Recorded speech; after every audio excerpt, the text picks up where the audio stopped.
Building our capacity to speak firmly but politely is an art we all must master.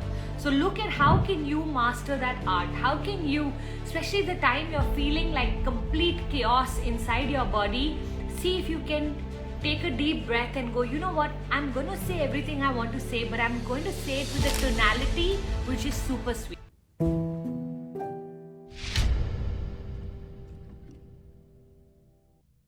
Lisa Nair, sweet angel. Ma'am, how can I be a more calm mother? Please advise. I'm having less me time. Please advise me. Lisa, for anyone here who wants to become more calm as a mother, the first thing I'd like you to notice is who's the adult in this relationship. Okay? So if you are not able to be in control of your emotions, how are you expecting your 3-year-old, 5-year-old, 7-year-old, 10-year-old to be making the right choices when you yourself are not capable of that?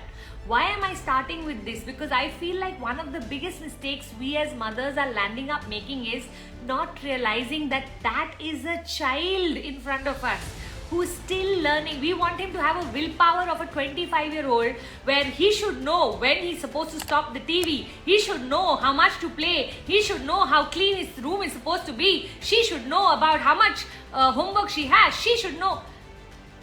Just become a lot more compassionate just because they are young and everything you say to them impacts them. So be very careful what you are seeding. Start to treat your child's brain like a garden. And every word that you speak is getting planted. And now start to notice, does that calm you down?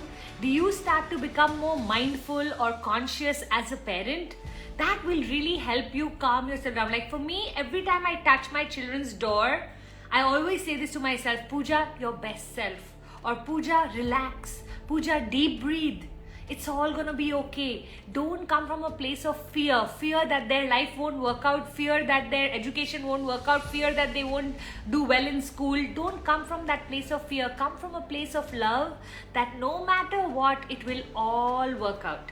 No matter what, it will all work out. Start to have this deep faith and surrender in the fact that your children's lives will work out. And I can tell you, when we operate from that energy, we stop throwing our worry and anxiety onto those little ones, yeah? And when we stop throwing our anxiety, we change as people. So start to notice yourself, how calm you will become when you are not coming from a place of fear. And of course, deep breathing helps, Also speaking politely generally. I think building our capacity to speak firmly but politely is an art we all must master. So look at how can you master that art? How can you, especially the time you're feeling like complete chaos inside your body, see if you can take a deep breath and go, you know what, I'm going to say everything I want to say, but I'm going to say it with a tonality which is super sweet. So even if I'm like telling my son, I'm super disappointed that you haven't woken up this morning, you had promised me you'll go to the dentist today, you haven't done that. The tonality is what I'm going to choose very consciously, yeah?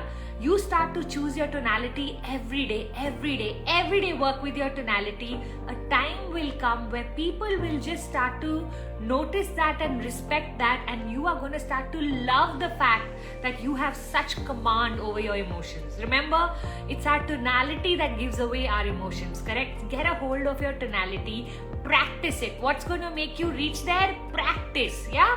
So God bless you.